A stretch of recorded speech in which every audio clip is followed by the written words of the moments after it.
grande mestre de xadrez, o maranhense Rafael Leitão comenta as notícias mais recentes da modalidade esportiva.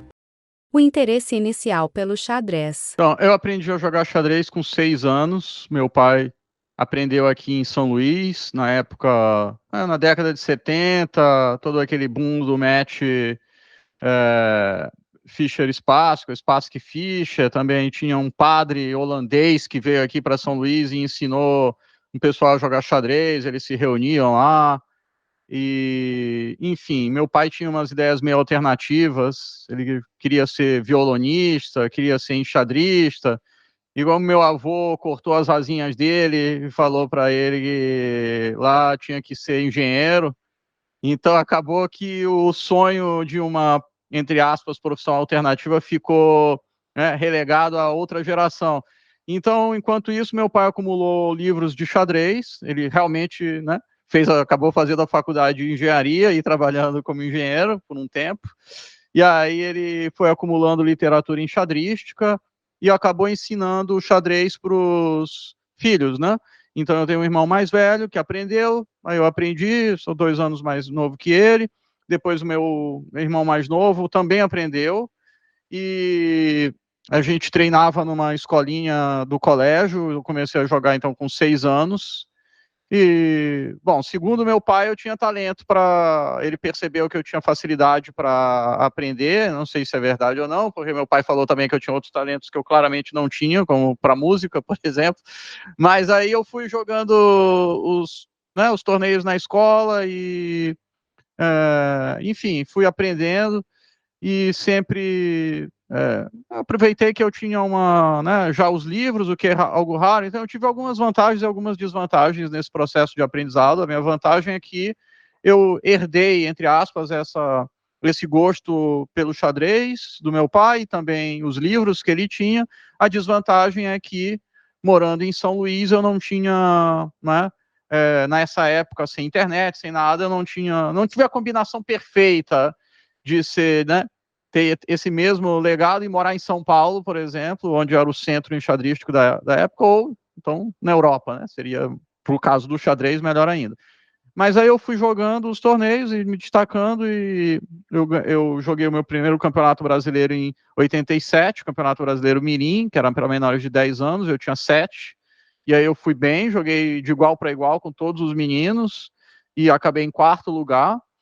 E aí, bom, aí já comecei a treinar mesmo com rotina, com disciplina, e não era fácil para mim, porque na época tinha um outro enxadrista muito talentoso, chamado Giovanni Vescovi, que depois se tornou grande mestre também. Então, como ele era 1 ano e meio mais velho do que eu, e eu comecei a jogar os torneios com 7, calhou que, e aí nessa idade faz muita diferença, essa diferença de idade é muito, né? Muita diferença, 1 ano e meio de aprendizado, quando os talentos, digamos, forem parecidos, né? Mas aí uma hora ele saiu da minha categoria, e aí eu ganhei finalmente o Campeonato Brasileiro, né, em 1989, para menores de 10 anos. Fui jogar um Mundial, fiz 10,5 pontos em 11 partidas, mas fiquei em segundo por um critério de desempate. Mas aí já explodiu a minha carreira, eu consegui patrocínio, e aí já, desde essa época, eu já queria mesmo ser jogador de xadrez. O treinamento. Minha carreira, então, foi se desenvolvendo. Quero só fazer um adendo em relação aos títulos, que é, nessa época, né, como eu ganhei 2 campeonatos mundiais, né, mas quando você joga torneios de categoria, você tem um ano bom e um ano ruim, porque o primeiro ano que você joga na categoria, né, nessa faixa de idade, você está jogando com enxadristas bem mais velhos do que você. E aí você tem o segundo ano, que é o seu ano bom, quando você já está na idade. Só queria destacar que eu sou nascido em 28 de dezembro de 1979. Tem até uma música de uma banda aí que faz sucesso agora, chamada Vampire Weekend, que eles têm uma música chamada Capricorn, que é engraçado, porque é justamente 1979 foi o ano que eu nasci, mas eu fiquei 3 dias nesse ano, né? Então eu não tenho conexão com esse ano, mas 1980 já não é o ano que eu nasci também. Parece que eu tô. E é um pouco isso, engraçado. Se eu tivesse nascido, então, 3 dias depois, se eu tivesse nascido no 1º de janeiro de 1980, eu, por conta desses dias, ganharia um ano inteiro a mais na minha categoria. Eu fico pensando, às vezes, o que poderia acontecer, né? Porque praticamente eu teria 2 anos bons né, com o que foi. Mas, enfim. Nos meus anos ruins de torneio de categoria, a minha pior colocação foi 12º lugar no campeonato mundial, né? Que você, né, a gente conversou, a gente vê que o Brasil não é um país com tradição no xadrez, né? Então, hoje em dia, um 12º lugar seria um grande sucesso para a nossa realidade atual, né? Obviamente, as coisas mudaram. Na minha época, não tinha os indianos jogando, era uma União Soviética, só tinha um jogador da União Soviética no começo, né? Depois abriu lá para o meu último título. Mas no meu segundo ano, que é o meu ano bom de categoria, eu fui vice-campeão com 10,5 pontos em 11 partidas, quer dizer, eu poderia ter vencido. Depois eu fui campeão no sub-12, no sub-14 eu fui 3º lugar, aí no sub-16 eu fui 2º lugar, mas se eu ganhasse a última partida eu seria campeão, estava com uma posição ganha, deixei escapar, né? E aí justamente o último campeonato no Mundial eu ganhei no primeiro ano de categoria, esse que eu tinha 16, né? Então, isso mostra um pouco essa trajetória, mas mostra também como existe um limite até onde você vai, porque depois não tem como, se você não tiver apoio, ou no meu caso eu teria que talvez morar na Europa, né? Coisas que eu não estava preparado para fazer, né? Eu realmente não tinha essa vontade. Mas, enfim, no começo, os meus treinadores, meu treinador era o meu pai, certo? Que ele não é um grande jogador de xadrez, mas você não precisa ser um grande jogador de xadrez para começar a ensinar alguém, né? Ele é uma pessoa muito inteligente, isso, né? Inegavelmente, e tinha os livros, e ele sabia diferenciar o que era bom e o que era ruim nos livros de xadrez. Então, isso era uma coisa boa também. Então, eu também treinei esporadicamente com um treinador chamado Jefferson Peliquian, que também treinava o pessoal de São Paulo, né? Então ele chegou a vir aqui em São Luís algumas vezes, a gente se encontrou em outros torneios, nos mundiais ele me dava ajuda também. Aí eu fui campeão mundial, e aí em 91, mas continuamos nessa, né? Treinando com meu pai, com o Peliquian, e aí em 1995 eu vou morar no interior de São Paulo, e aí eu tinha patrocínio na época, que me proporcionou, então, treinamento com o Milos, que é né, um dos melhores enxadristas da história do Brasil, e a gente se deu muito bem desde o início, né, e a gente tinha uma relação que não era um treinamento formal, assim, era mais a gente ficava, né, vendo partidas e conversando, e nessa idade você está num processo aí de aprendizado muito rápido, né? Então eu fui já observando e aprendendo naturalmente com essas análises com ele, mas não era um treinamento formal, aqui você resolve exercícios, isso, nada, a gente ficava vendo xadrez, né? E aí esse foi né, esse diferencial, já estava jogando num nível bom, mas aí com essa convivência com o Milos eu consigo finalmente chegar no nível de grande mestre. Agora eu queria também destacar 2 pontos, né? Eu me tornei grande mestre com 18 anos, que é o mais jovem da história do Brasil. Entretanto, isso é um título, é uma coisa meio falaciosa, né? Do mesmo jeito que se hoje em dia aparecer um menino com 15 anos e se tornar grande mestre no Brasil, também vai ser um pouco. Por quê? É inegável que na época que o Mequinho foi grande mestre, ele foi com 20 anos, era muito, muito mais difícil ser grande mestre. E ele conseguiu com, com uma expressão muito maior. Então, ele jogou, já tinha jogado interzonal, certo? Ele, assim, um ano depois ele conseguiu o título de grande mestre dele, ele ganhou interzonal. Então, ele já estava no nível entre os melhores do mundo, de verdade, né? E do mesmo jeito, na época que eu me tornei grande mestre, era muito mais difícil do que é hoje, né? Foi totalmente aliviado aí, um monte de coisa na FIDE, então, né? O título foi um pouco desvalorizado até, né? De uns tempos para cá, mas é isso, né? Infelizmente nós só temos 15 grandes mestres, e para você realmente chegar nesse nível de grande mestre, só treinar sozinho é muito, muito difícil. Acho que, na verdade, qualquer os treinadores são essenciais para qualquer coisa. Você aprender xadrez sozinho, você aprende, é fácil. Você jogar mais ou menos bem xadrez é fácil também. Agora, para você ser um bom músico, para você ser um bom enxadrista, um bom, sei lá, qualquer coisa que você quer realmente ser dos melhores do mundo, é impossível se você não tiver. E quem disser que o Fischer não teve treinador, que não sei o quê, é tudo mentira. Todos eles em algum momento tiveram acesso aí, né, trocar ideia no mínimo com alguém. Então isso é essencial aí na trajetória do enxadrista, né? O avanço da tecnologia e o impacto sobre o xadrez. Bom, então, o xadrez tem um legado, né, muito grande. Eu só quero dizer que essa questão do melhor de todos os tempos é muito difícil, porque como que você compara enxadristas de diferentes eras, né? É assim, eu entendo que talvez seja até mais fácil do que em outros esportes, como por exemplo o futebol. Como que eu vou dizer que né? Como que eu vou dizer que o Pelé realmente é melhor que o Messi? Eu não vi o Pelé jogar, né? Eu não tenho essa experiência aqui, né? Mas no xadrez, pelo menos, eu posso ver as partidas dos jogadores, né? Ainda que você perde o contexto, né? Por exemplo, na época do Capablanca, o Capablanca era visto como invencível totalmente. Teve uma época que ninguém conseguia imaginar que o Capablanca fosse perder uma partida, que dirá um match, né? Então, do mesmo jeito que hoje em dia a garotada fala Carlsen, o melhor de todos os tempos, né? A garotada lá de 1920 e pouco achava o Capablanca uma máquina em forma de humano, o cara nem estuda, o cara fica aí, bom vivant e ganha de todo mundo, como que pode isso, né? Então é muito difícil esse contexto aí. Cada jogador acrescentou uma coisa. Eu, na verdade, né, a questão dos clássicos é uma herança também dos estudos que eu tive, né? Por exemplo, o próprio Dvoretsky, eu, né, treinei com ele quando eu estive em Moscou, e toda essa escola russa ou soviética, o jeito de ver xadrez, dão muita ênfase para estudo dos clássicos, conhecimento dos clássicos.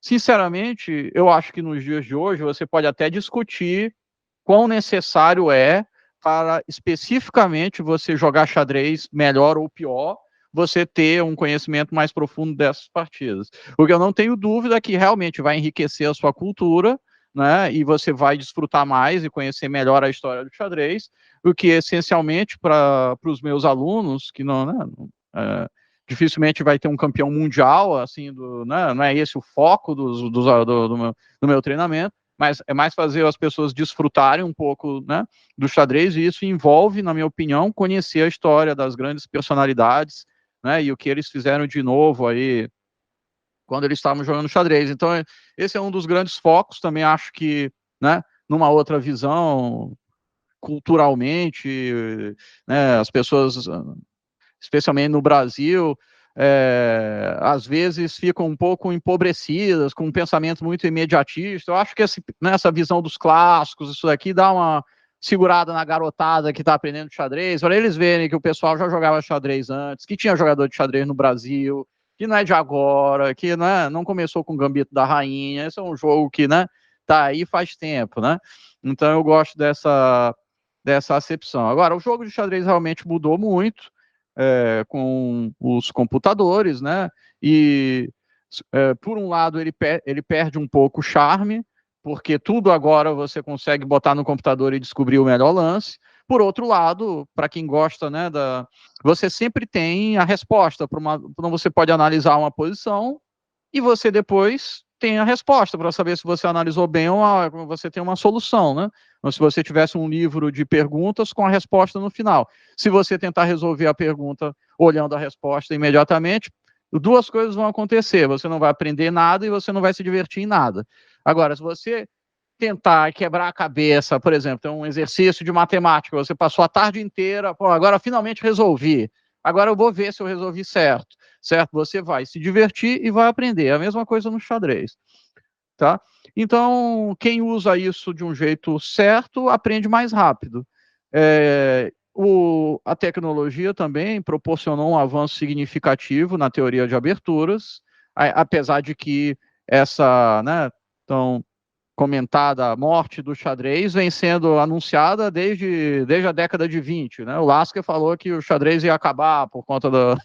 e, né, ele não faz ideia do quanto se descobriu depois disso.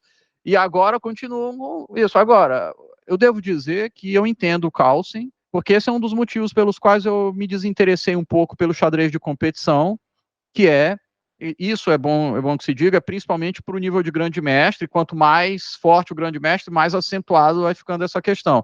Para o nível amador não faz tanta diferença, mas para o nível de grande mestre ficou um pouco saturado, é muita variante para você ficar memorizando e estudando com o computador, e no final das contas vira um jogo que não é mais um jogo só de habilidade, é um jogo de memória, de preparação. Antes de jogar uma partida, você tem que estudar 3 horas só para preparar a partida.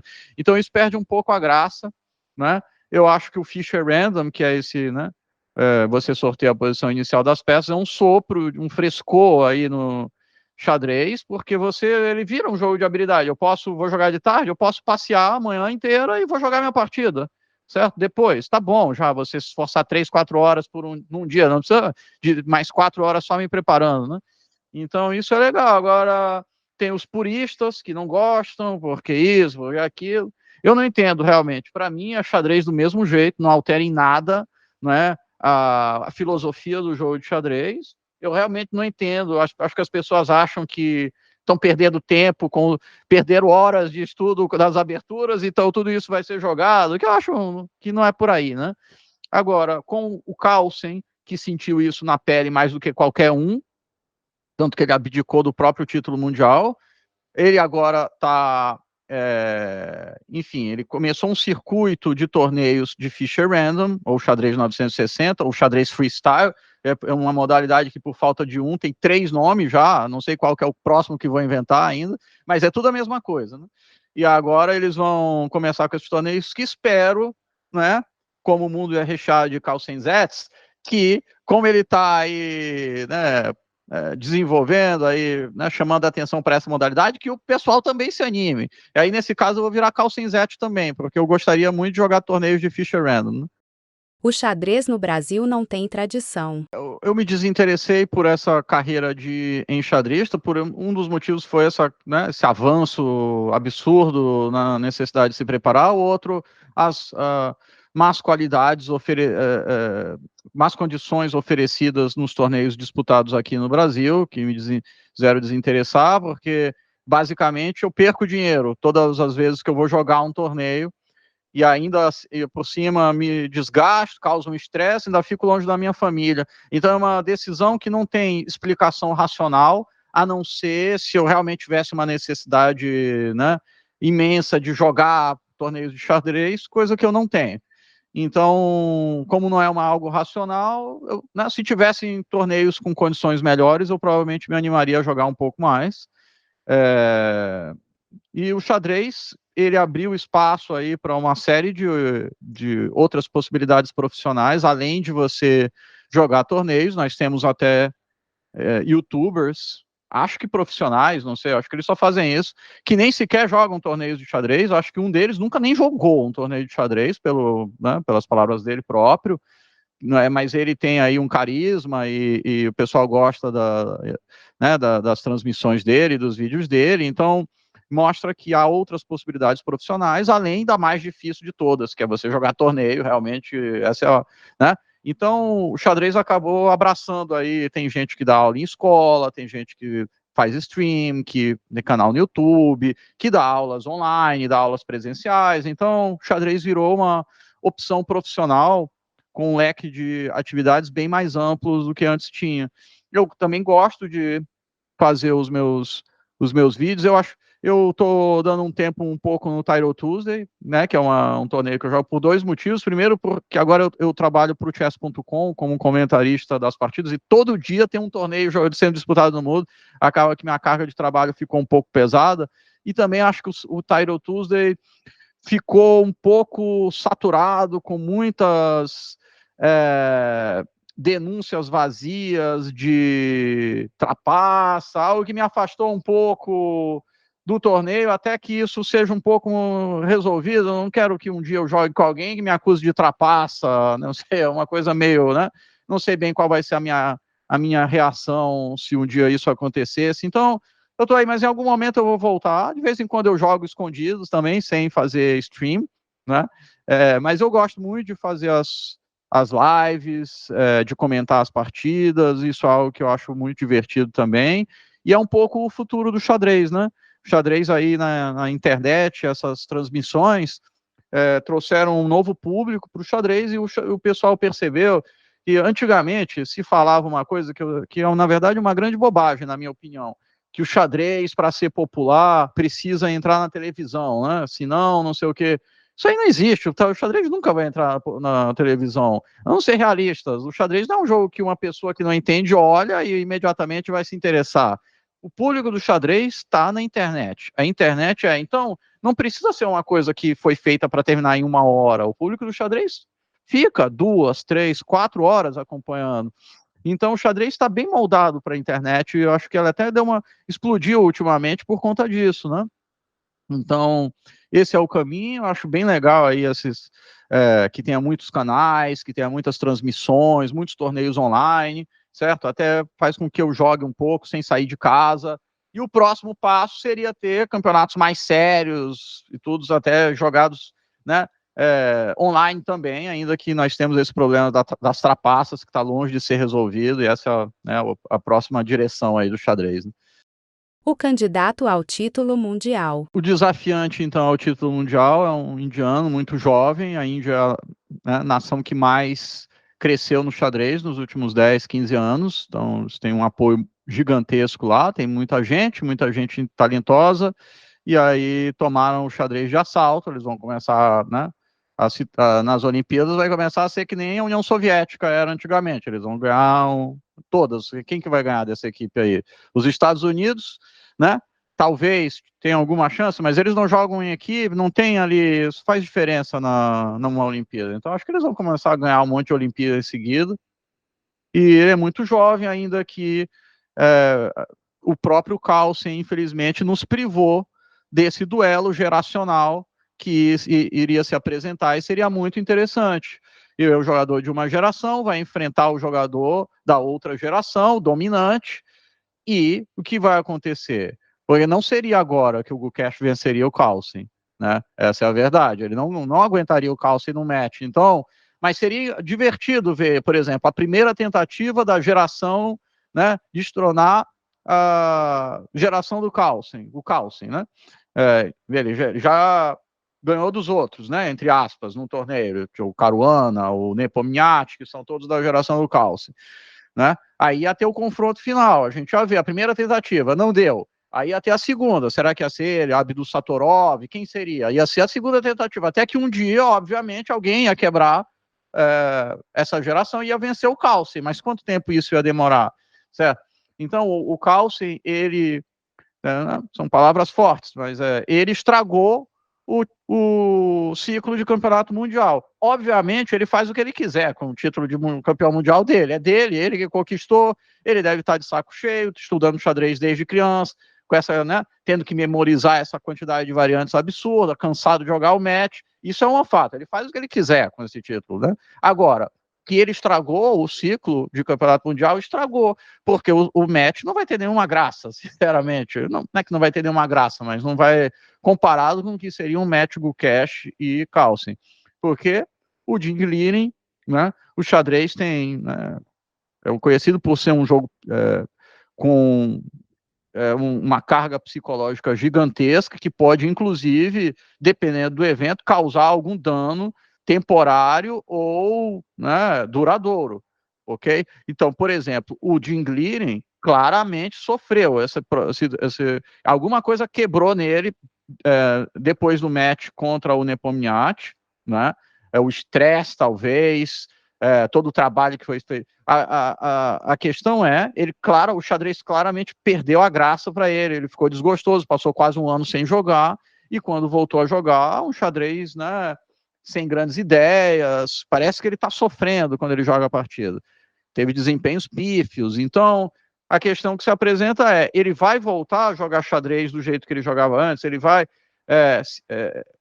resolver essa questão, porque do jeito que está atualmente eu não vejo ele com a mínima chance contra um jogador faminto, louco para ser campeão mundial, e sinceramente, não digo que por vontade própria, mas inconscientemente o Jim Gleason deve estar louco para entregar esse título aí e viver a vida dele, né? Ele é uma pessoa singular, tá? Ele não entra nessa hype de fama, ele, né? Parece que isso daí, parece que ele não quer viver essa vida de campeão mundial, né? Então, o meu prognóstico, né, é que o Gukesh vai vencer. Agora, né? Vamos ver o que o Jing vai aprontar aí, né? Mas no momento eu vejo a coisa muito difícil para ele.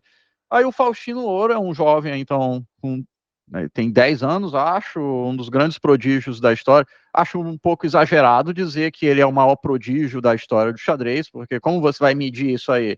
Né? Como você vai comparar o Faustino com o Capablanca, com o Reshevsky, o próprio Bob Fischer? Como que você faz essa comparação? É difícil, né?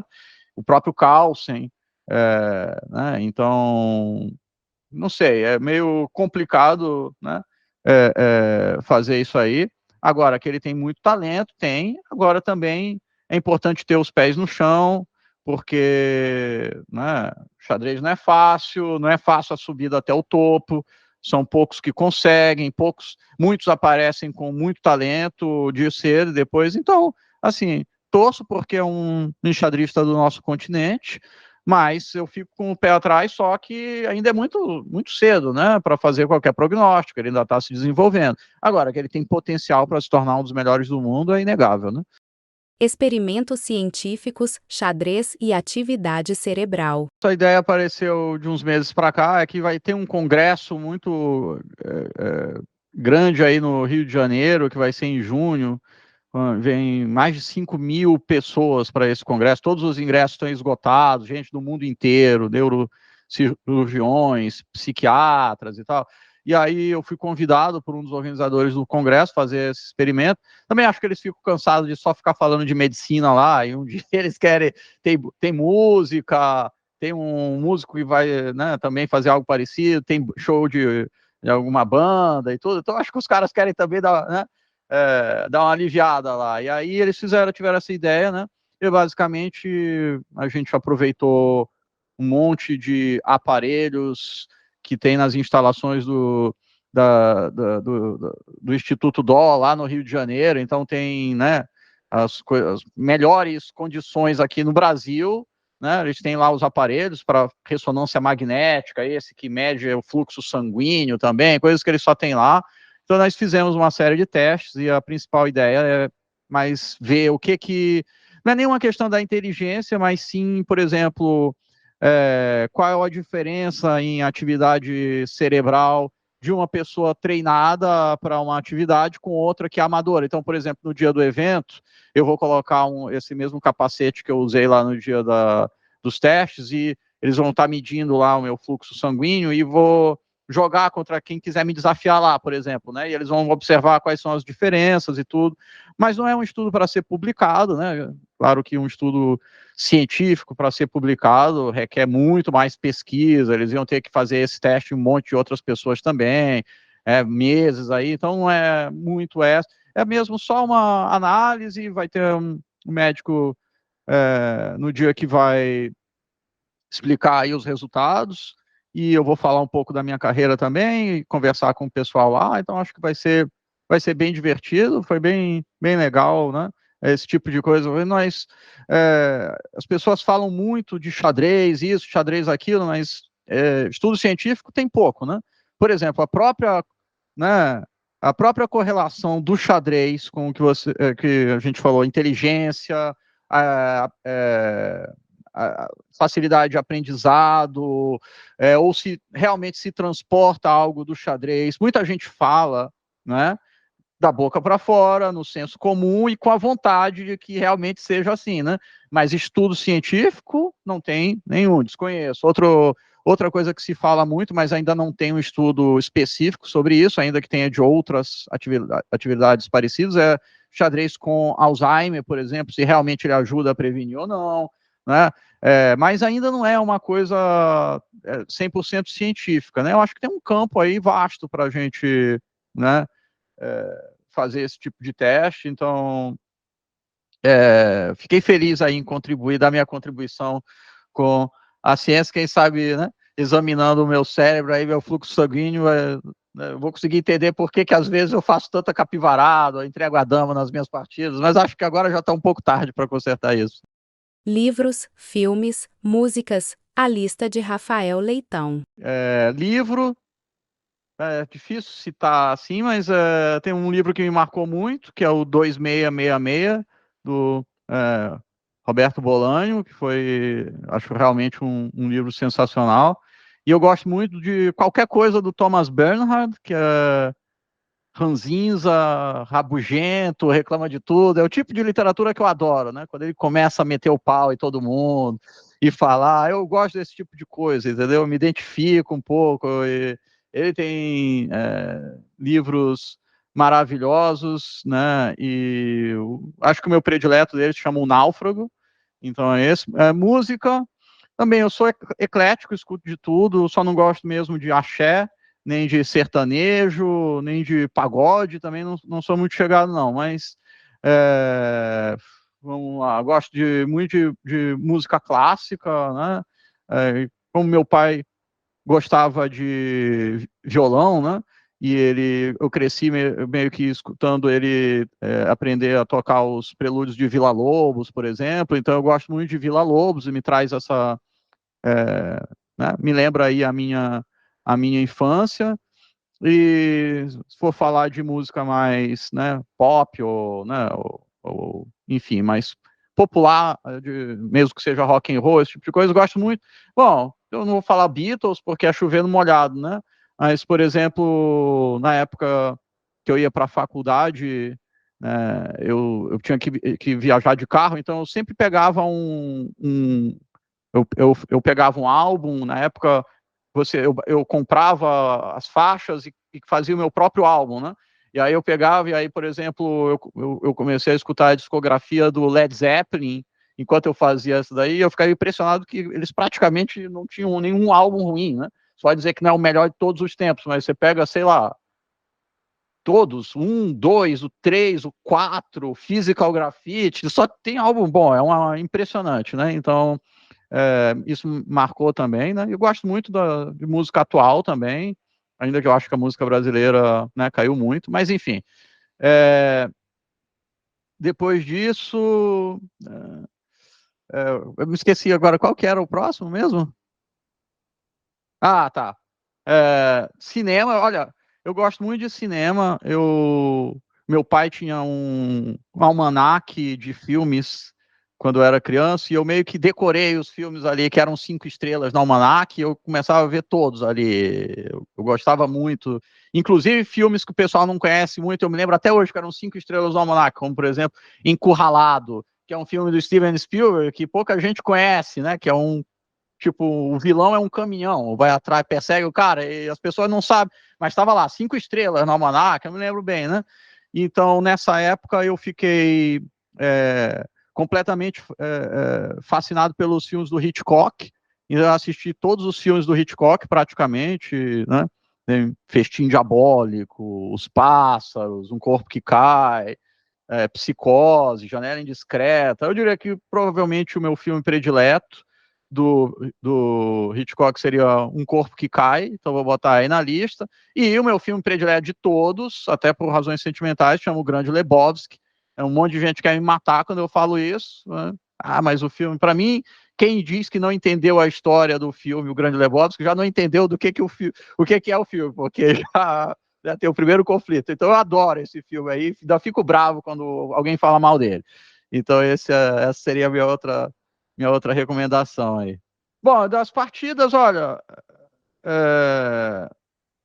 enfim, a partida que eu considero a minha melhor mesmo é essa contra o Baburim, que tem o melhor lance da minha carreira, também tem, né, uma parte sentimental, e também tem outras 2 partidas que eu, né, lembro com carinho. Uma quando eu ganhei do Karpov, quando ele esteve aqui no Brasil, obviamente não era o Karpov, mas, né, me dá qualquer ponto contra o Karpov que eu vou comemorar. Então, isso foi em 2005, acho.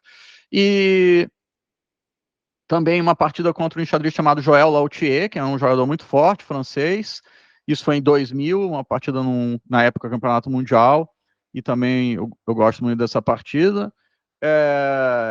E em relação a outras partidas, a minha partida disparada, a minha partida favorita na história é Kasparov e Topalov, pela beleza, acho que essa é incomparável também, né, sem querer ser chato, né, mas, né, já que eu falei do Thomas Bernhard, né, que me permita ser chato, para mim, quem diz que essa partida não é a melhor partida da história do xadrez também não está entendendo nada, porque quando você olha o que aconteceu nessa partida, é inacreditável, todas as variantes, né, e também gosto de uma partida que é Polugaevski, Nesmet de 9, que é uma figura meio cult do xadrez, era um jogador que era muito forte quando ele estava atacando, mas se trocasse as damas com ele, jogava como 1800, né? Ele simplesmente se deprimia e não conseguia jogar.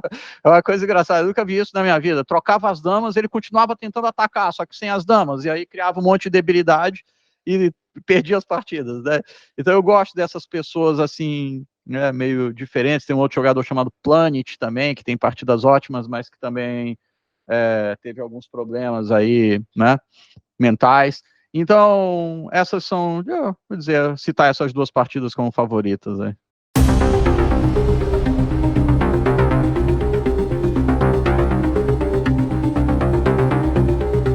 Acesse o portal norte.com.br e veja essa e outras entrevistas especiais.